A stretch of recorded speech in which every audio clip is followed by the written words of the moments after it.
Hello दोस्तों, welcome in blue for info TV. दोस्तों, आज की ये वीडियो एक ऐसे मुल्क के बारे में है कि जिसके बारे में नेपोलियन ने कहा था कि अगर पूरी दुनिया एक मुल्क है तो ये जगह इसका दारुल हुकूमत है। ये मुल्क बरे-आज़म यूरोप और एशिया के दरमियान वाहिद संगम है। कहने को तो ये मुल्क मुसलमान है, मगर यहाँ पर सबसे ज्यादा वेस्टर्न कल्चर देखने को मिलता है। यहाँ की लड़कियाँ बोल्ड, मॉडर्न और फैशनेबल मगर बला की हसीन है, और यहाँ की बीचेस के नज़ारे तो आपको हिलने नहीं देंगे। यहाँ की नाइट लाइफ तो यूरोप में भी देखने को नहीं मिलती। ये मुल्क एक ऐसी जगह है जहाँ आपके सारे होशो हवास जाग उठते हैं। ये जमीन हजारों साल पुरानी तहजीब की तारीख से भरी पड़ी है। हर साल 5 करोड़ से ज्यादा टूरिस्ट यहाँ पर घूमने फिरने के लिए आते हैं, और इस मुल्क में पाकिस्तानियों की भी एक अच्छी खासी तादाद यहाँ पर मौजूद है। तो चलिए जानते हैं इस मुल्क को मजीद डिटेल से, और ये भी जानते हैं कि यहाँ पर कैसे जाया जा सकता है और यहाँ पर रहने का खर्च कितना है। लेकिन वीडियो में आगे बढ़ने से पहले अगर आपने अभी तक इस channel blue for info TV को सब्सक्राइब नहीं किया तो जल्दी से चैनल को सब्सक्राइब करके साथ बेल नोटिफिकेशन को भी ऑन कर दें। तो दोस्तों, मैं बात कर रहा हूँ तुर्किया की। इसका official name Republic of Türkiye है। इस मुल्क का पहले नाम टर्की था। सन 2022 में हुकूमत ने इसमें तब्दीली की क्योंकि टर्की एक परिंदे का नाम भी था। ये तब्दीली कौमी फख्र और एक ऐसे मुल्क की आलमी सतह पर वाज़ेह पहचान की ख्वाहिश को जाहिर करती है कि जिसकी तारीख और सकाफत बहुत गहरी है। दोस्तों, तुर्किया एक खास जुग्राफियाई मुकाम पर वाक़या है जो बरे-आज़म यूरोप और एशिया दोनों के दरमियान फैला हुआ है, और मशहूर आबनाए बास्फोरस इन दोनों के दरमियान एक कुदरती हद का काम करती है। इस मुनफरिद जगह ने सदियों से तुर्किया की मिली जुली शनाख्त बनाई है। आप ये जानकर हैरान रह जाएंगे कि सिर्फ चंद मिनट में आप यूरोपीय किनारे से एशिया में खाना खाने जा सकते हैं, जो दुनिया में बहुत ही कम जगहों पर मुमकिन है। दोस्तों, इस मुल्क की कुल आबादी तकरीबन 8 करोड़ 50 लाख अफराद पर मुश्तमिल है, और इस खित्ते में ये सबसे ज्यादा आबादी वाले ममालिक में से एक है, जहाँ पर 75% लोग बड़े शहरों और 25% लोग दही इलाकों में रहते हैं। इस मतनूआ आबादी में तुर्क सबसे ज्यादा यानी 80% हैं। इसके अलावा कुर्द, अरब, यूनानी, आर्मीनाई और यहूदियों जैसी अक़लियतें भी शामिल हैं, जो मिलकर एक कसीर नस्ल माशरा बनाती हैं। सरकारी जुबान तुर्की है, जो सीखना मुश्किल लग सकती है मगर असल में इतनी मुश्किल नहीं है। सन 1920 की दहाई में तुर्की ने एक बड़ी जुबान की इस्लाह की और पेचीदा अरबी रस्मुल ख़त की जगह लातीनी हरूफ तहज्जी अपनाए, जिससे पढ़ना लिखना और भी आसान हो गया। दोस्तों, यहाँ का सबसे बड़ा मजहब इस्लाम है, और यहाँ की तकरीबन 99% आबादी मुसलमान है। फिर भी तुर्किया मशरिक़ वुस्ता के बहुत से दूसरे ममालिक की तरह मजहबी लिहाज से सख्त गिर मुल्क नहीं है, खास तौर पर बड़े शहरों और साहिली इलाकों में। इस मुल्क को एशिया का पुल भी कहा जाता है, ना सिर्फ अपने जुग्राफियाई मोहल्ले वकू की वजह से बल्कि तहजीबों को जोड़ने के अपने तारीखी किरदार की वजह से भी। ये एक भरपूर तारीखी और सकाफती विरसे वाला मुल्क है। तारीख में 3 बड़ी सल्तनतों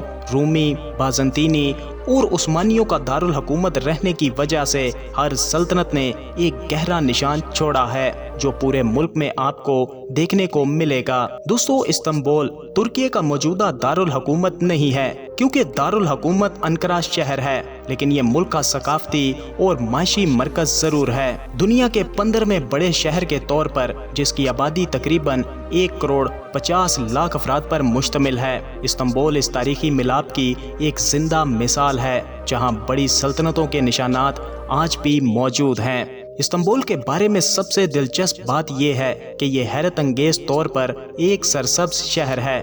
इतनी बड़ी आबादी के बावजूद सड़कें कुशादा हैं, हरियाली और खूबसूरत पार्कों से भरी पड़ी हैं, और आलूदगी की सतह लंदन, पेरिस और मैड्रिड जैसे शहरों के बराबर है, जो एक ताज़ा माहौल पैदा करते हैं। इस्तांबुल का पब्लिक ट्रांसपोर्ट निज़ाम काफ़ी मौसर है, जिसमें मेट्रो, बसें, मिनी बसेस, टैक्सीज और यहाँ तक के रोमांटिक बोट्स भी शामिल हैं। दोस्तों, इस्तांबुल शहर को बहुत से मगरबी शहरों के मुकाबले रात के वक्त निस्बतन महफूज माना जाता है।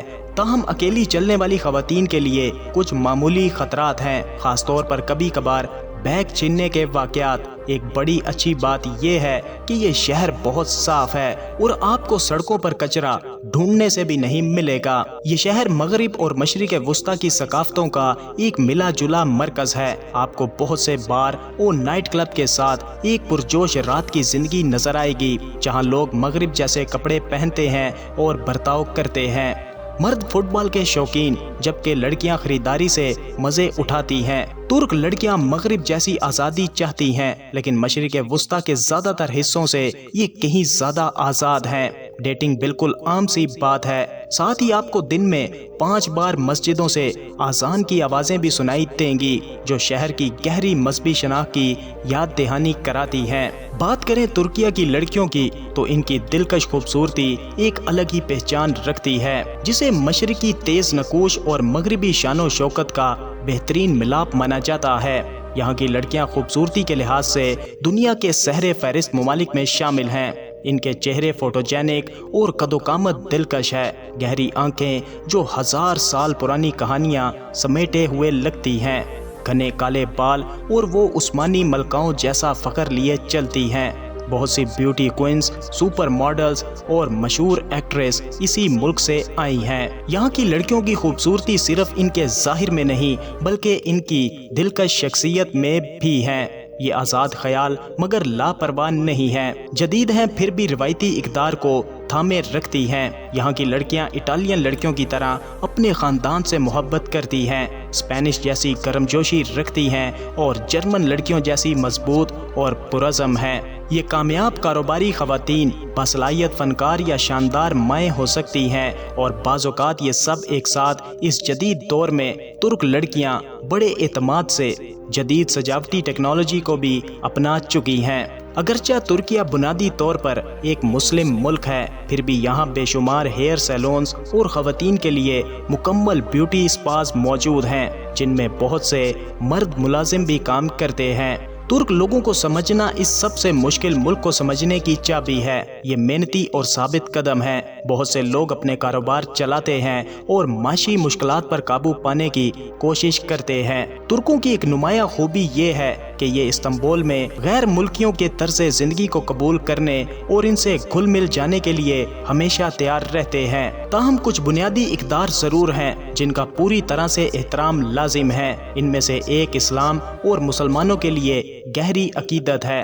اگرچہ ترکیہ مجموعی طور پر مذہب کے بارے میں زیادہ سخت نہیں، لیکن اس کی تقریباً 99% آبادی مسلمان ہے اور اپنے دین سے گہرا تعلق رکھتی ہے۔ دوستو، اس ملک میں حب الوطنی انتہائی مضبوط جذبہ ہے، جو جدید ترکیہ کے بانی مصطفیٰ کمال اتاتürk کے لیے گہرے احترام سے ظاہر ہوتا ہے۔ آپ کو اتاتürk کی تصویر اور مجسمے ہر جگہ نظر آئیں گی، بسوں پر، میٹرو اسٹیشنز پر، پیسوں پر، اور یہاں تک کہ 8 سال کے بچوں کے دلوں میں بھی۔ اتاتürk کی وراثت کی توہین کرنا غیر قانونی ہے اور سنگین نتائج کا باعث بن سکتا ہے۔ دوستو، ترک لوگ امیر اور شاندار زندگی کو بہت زیادہ پسند کرتے ہیں، مہنگے برانڈز کو اہمیت دیتے ہیں، اور دولت دکھانے کی خواہش معاشرے کی ایک نمایاں خصوصیت ہے۔ چھوٹی عمر سے ہی لوگ اعلیٰ طبقے کی زندگی یعنی عالی شان فیشن، لگژری گاڑیاں اور شاندار گھروں کے متعارف ہوتے ہیں۔ سگریٹ نوشی یہاں پر ہر عمر کے لوگوں میں بہت عام ہے، نوجوانوں سے لے کر بزرگوں تک۔ استنبول میں ایسا لگتا ہے کہ سڑک پر ملنے والے ہر 10 میں سے 8 بالغ افراد سگریٹ پیتے ہیں۔ لوگ اکثر 18 سال کی عمر سے پہلے ہی سگریٹ پینا شروع کر دیتے ہیں۔ ان کی ایک اور عادت چائے پینے کی ہے۔ ترکیہ صرف چائے کے ایک مشروب نہیں بلکہ مہمان نوازی کی علامت بھی ہے۔ اگر آپ کو کسی کے گھر چائے پیش کی جائے تو یہ احترام اور سچے رابطے کی نشانی ہے۔ اس کے علاوہ یہاں کے لوگوں میں ایک اور بڑا فرق عوامی جگہوں پر گھورنے اور لوگوں کو دیکھنے کی عادت ہے۔ ترک لوگ بغیر کسی جھجک کے دیکھتے رہتے ہیں، چاہے کوئی حادثہ ہو یا تعمیراتی کام ہو، اور وہ بغیر مانگے مشورہ بھی دے سکتے ہیں۔ دوستو، اس ملک میں رہائشی اخراجات ایک بدلتا ہوا پہلو ہے اور غیر ملکیوں کے لیے الجھن کا باعث بن سکتا ہے۔ خاص اخراجات کی بات کریں تو گوشت اور درآمد شدہ سامان کافی مہنگا ہے، جبکہ موسمی سبزیاں اور بنیادی اشیاء جیسے روٹی، چاول اور چائے نسبتاً سستی ہے۔ टूरिस्ट इलाकों में किराया 120 से 1000 पाउंड माहाना तक है। तुर्किया मुल्क में लोग पब्लिक ट्रांसपोर्ट को बेहतरीन इंतखाब समझते हैं। कौमी सेहत की सहूलियात रिहायशियों के लिए दस्तयाब हैं और निजी हॉस्पिटल और दांतों की खिदमात निस्बतन सस्ती हैं। प्रॉपर्टी मार्केट और रिहायशी पॉलिसियों में बड़ी तब्दीली आई है, जिससे गैर मुल्कियों के लिए यहाँ पर बसना मुश्किल हो चुका है। रिहायशी इजाज़त के कवानीन अब ज़्यादा सख्त हैं। वीज़े की मुद्दत 2 साल के बजाय 6 माह है और आमदन साबित करने की शर्त भी बढ़ा दी गई है। रिहायशी या शहरियत के लिए जायदाद की कीमतें भी नुमायां तौर पर बढ़ा दी गई हैं। इस मुल्क की शहरियत के लिए कम से कम $4 लाख की जायदाद खरीदना ज़रूरी है। दोस्तों, इस्तांबुल और तुर्किया आलमी पनाहगज़ीन बहरान का एक बड़ा हिस्सा बर्दाश्त कर रहे हैं। बहुत से पनाहगज़ीनों को रियासती मदद मिलती है, लेकिन कुछ कम तनख्वाह पर काम करके मुकामी लोगों से नौकरियों में मुकाबला करते हैं। इससे कुछ इलाकों में अमनो अमान की खराबी और मकान मालिकान और किरायादारों के दरमियान मसाइल पैदा हो चुके हैं। दोस्तों, माशी मुश्किलात के बावजूद तुर्की टूरिज्म के मैदान में एक गैर मामूली ताकत रखता है। ये सालाना तकरीबन 5 करोड़ टूरिस्ट को खुशामदीद कहता है और दुनिया के सबसे ज्यादा देखे जाने वाले 10 ममालिक में शामिल है। टूरिस्ट को अपनी तरफ खींचने वाले अहम शहरों में इस्तांबुल, अंतालिया और अंकारा जैसे शहर शामिल हैं। इस्तांबुल तुर्की टूरिज्म का ताज है। यहाँ पर आया सोफिया और नीली मस्जिद एक दूसरे के सामने खड़ी हैं और लाखों टूरिस्ट को अपनी जानिब खींचती हैं। यहाँ का ग्रैंड बाजार भी आपको जरूर देखना चाहिए, जो हजारों दुकानों के साथ दुनिया के सबसे पुराने और बड़े ढके हुए बाजारों में से एक है। गलाता टावर एक तारीखी निशानी है जो शहर का पुराना मंजर पेश करती है। तकसीम स्क्वायर जदीद इस्तांबुल का जीता जागता मरकज है। तोपकापी महल, जहां आप उस्मानी सलातीन की शानदार जिंदगी को जान सकते हैं। दोस्तों, यहाँ के खाने जिनका जायका आप हमेशा याद रखेंगे। ये खाना मशरिक़ वुस्ता, बहरे रोम और बल्कान के खानों का मिलाप है। ये सिर्फ खाने के बारे में नहीं बल्कि सकाफत का हिस्सा है, जहाँ हर खाना जायके और इकट्ठे बैठने का एक खुशगवार तजर्बा है। आप यहाँ पर कबाब, डोलमा यानी भरी हुई अंगूर की पत्तियाँ, बकलावा यानी परतों वाली मीठी पेस्ट्री और यकीनन यहाँ की कॉफी और चाय आपको हमेशा याद रहेंगे। दोस्तों, ये मुल्क बहुत सी हैरत अंगेज बातों से भरा पड़ा है। बहुत कम लोग जानते हैं कि ट्यूलिप का फूल नीदरलैंड का नहीं बल्कि इस मुल्क का है, जिसे सदियों पहले यहाँ पर उगाया गया था। दोस्तों, तुर्किया के टीवी ड्रामे इस वक्त दुनिया में दूसरे नंबर पर सबसे देखे जाने वाले हैं। ये आलमी सामीन में तुर्की सकाफत और तस्वीर फैलाने में मदद कर रहे हैं। सिर्फ यही नहीं बल्कि ये मुल्क फेसबुक के इस्तेमाल के लिहाज से दुनिया में तीसरे नंबर पर है। दोस्तों, तुर्किया वो मुल्क है जो वाकई ही आपको अपनी जानिब खींचता है। तो दोस्तों, ये था 2 बरआज़मों में बसा एक हैरत अंगेज और खूबसूरत और तारीख से भरा हुआ मुल्क तुर्किया। अपनी राय का इजहार वीडियो को लाइक और कमेंट करके जरूर कीजिएगा। मिलते हैं किसी नई वीडियो के साथ, तब तक के लिए खुदा हाफिज।